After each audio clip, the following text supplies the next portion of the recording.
Assalamualaikum warahmatullahi wabarakatuh. Alhamdulillah, wassalatu wassalamu ala rasulillah wa ala alihi wa ashabihi wa man wala. Ma'asyiral muslimin rahimani wa rahimakumullah. Kita lanjutkan pembahasan kitab Fawaidul Fawaid karya Imam Ibnul Qayyim Al-Jauziyah. Dan sekarang kita masih dalam pembahasan yang pertama, yaitu mabhas al-aqidah wa tauhid.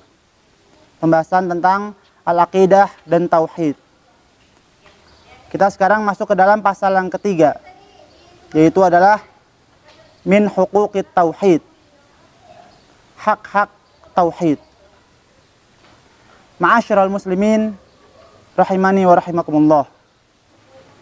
Sungguh beruntung bagi siapa saja yang berbuat adil terhadap Rabb-Nya. Siapakah mereka yang berbuat adil terhadap Rabb-Nya? Yaitu mereka yang telah menunaikan hak-hak Rabb-Nya. Mereka yang telah menunaikan hak-hak tauhid dengan benar.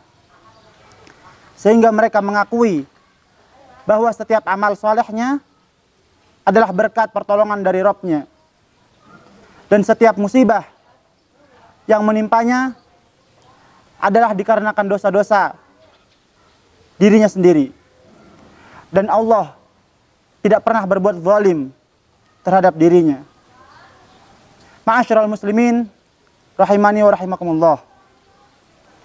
Seseorang yang menunaikan hak-hak tauhid dengan benar, mereka akan mengakui bahwa akan adanya cacat dalam setiap amalnya. Mereka mengakui akan kekurangan dirinya di dalam menunaikan hak-hak Allah Subhanahu wa taala. Dan mereka pun akan mengakui akan banyaknya kezaliman yang ia lakukan di dalam muamalahnya. Sungguh beruntung mereka yang berbuat adil terhadap Rabb-Nya. Tatkala ia melakukan amal soleh, maka ia pun menganggap bahwa hal tersebut adalah sebuah karunia dari Allah Subhanahu wa taala terhadap dirinya. Karena Allah lah yang telah menunjukinya untuk dapat beramal soleh. Tatkala ia bisa sholat dengan khusyuk tepat waktu, maka ia menyadari bahwasanya hal tersebut adalah petunjuk Allah. Allah yang menunjuki dia untuk bisa melakukan amal soleh tersebut. Tatkala ia bisa bersedekah, maka ia sadar hal tersebut bukan karena kesolehannya, akan tetapi karena Allah lah yang menunjuki dia untuk bisa beramal soleh tersebut. Nabi SAW bersabda, "Wallahi, laulallah mahtadaina, wala sumna, wala sallaina." Demi Allah, kalau bukan karena Allah, maka kami tidak akan mendapatkan hidayah. Dan kami pun tidak akan bisa saum, tidak akan bisa puasa, dan kami pun tidak akan bisa sholat. Kemudian orang-orang yang memenuhi hak-hak tauhid, maka mereka tatkala Allah Subhanahu wa taala menerima amal soleh tersebut, maka ia pun akan sadar bahwasanya hal tersebut adalah karunia tambahan dari Rabb-Nya. Bukan karena kehebatan dan kesolehan dia, namun adalah karena berkat pertolongan Rabb-Nya. Dan apabila Allah Subhanahu wa taala menolak amal soleh tersebut, maka ia pun menganggapnya, ia sadar diri bahwasanya kualitas amalan tersebut belum pantas untuk ditujukan terhadap Allah Subhanahu wa taala. Kemudian ma'asyiral muslimin rahimani wa rahimakumullah. Seorang hamba yang berbuat adil, yang menunaikan hak-hak tauhid, tatkala ia melakukan perbuatan dosa dan maksiat, maka ia menyadari bahwa hal tersebut adalah disebabkan jauhnya dia dari Rabb-Nya. Sehingga Allah pun mengabaikannya dan tidak menjaganya dari perbuatan dosa dan maksiat. Dan ini adalah semata-mata bentuk keadilan.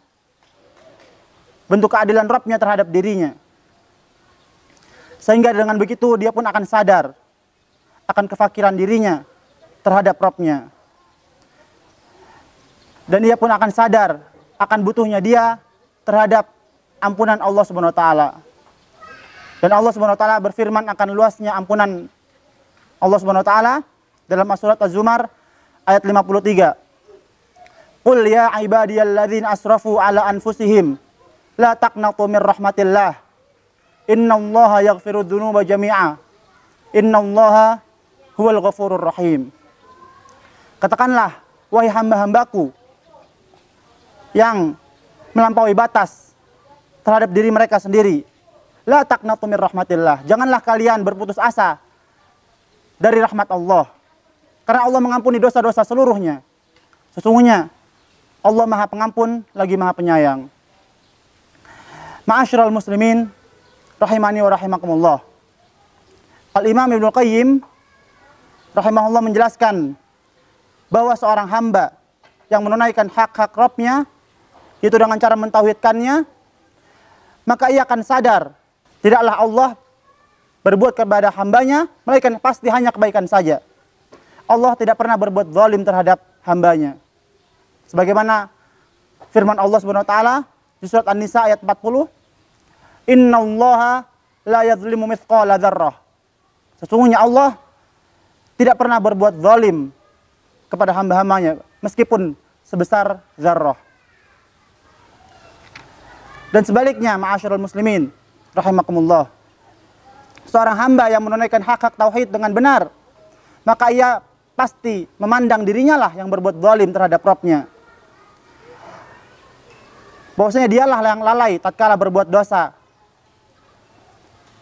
Dan ini sebagaimana yang dikabarkan oleh Allah Subhanahu wa taala dalam firman-Nya dalam surat Al-Ahzab ayat 72. Inna aradnal amanata 'alas samawat wal ard wal jibal fa abaina ay yahmilnaha wa ashfaqna minha wa hamalahal insan innahu kana zaluman jahula. Sesungguhnya kami telah tawarkan amanat kepada langit-langit, bumi-bumi dan gunung-gunung, akan tetapi mereka semua enggan untuk memikulnya karena mereka khawatir tidak bisa melaksanakannya. Dan kemudian amanat tersebut dipikul oleh manusia. Sesungguhnya manusia sangat zalim dan sangat jahil. Maka dari itu, ma'asyiral muslimin rahimani wa rahimakumullah, dengan perspektif inilah seorang hamba akan sadar bahwasanya segala sesuatu yang membuatnya bahagia, maka hal tersebut adalah berkat karunia Allah Subhanahu wa taala dan kebaikannya. Sedangkan segala sesuatu yang membuat keadaannya berubah menjadi buruk, hal tersebut dikarenakan dosa-dosa dia, dan Allah tidak pernah berbuat zalim kepada hamba-hambanya. Sebagaimana firman Allah Subhanahu wa taala di surat An-Nisa ayat 79, "Ma asabaka min hasanatin faminallah, wa man asabaka min sayyi'atin famin nafsik." Kebaikan apapun yang kau peroleh, maka hal tersebut adalah karena kebaikan dari Allah Subhanahu wa taala. Dan segala keburukan yang menimpa kalian, maka hal tersebut adalah disebabkan dosa-dosa kalian. Inilah ma'asyiral muslimin rahimani wa rahimakumullah, di antara hak-hak tauhid yang dijelaskan oleh Al-Imam Ibnu Qayyim Al-Jauziyah rahimahullah pada pasal ketiga ini, yaitu tatkala seorang hamba ia mendapatkan taufik untuk beramal soleh, maka ia harus sandarkan kepada Allah. Allah lah yang menjadikan ia, yang menunjuki dia untuk bisa beramal soleh, bukan karena kesolehannya. Kemudian tatkala ia ditimpa musibah, ia juga kesandarkan kepada Allah Subhanahu wa taala. Hal tersebut dikarenakan dosa-dosa dia. Semoga kita termasuk hamba-hamba Allah yang bisa menunaikan hak-hak tauhid dengan benar.